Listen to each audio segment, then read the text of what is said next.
حدیث نمبر 11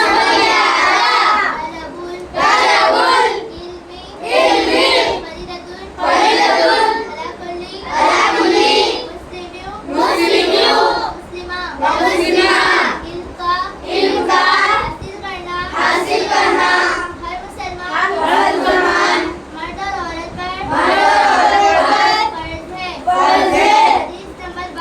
حدیث نمبر 12 الحیاء من الایمان حیا ایمان کا حصہ ہے. حدیث نمبر 13 تنزفوا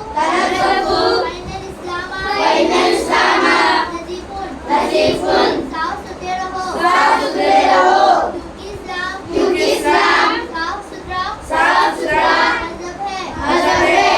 حدیث نمبر 14 الجنت تحت اقدام امہات ماؤں کے قدموں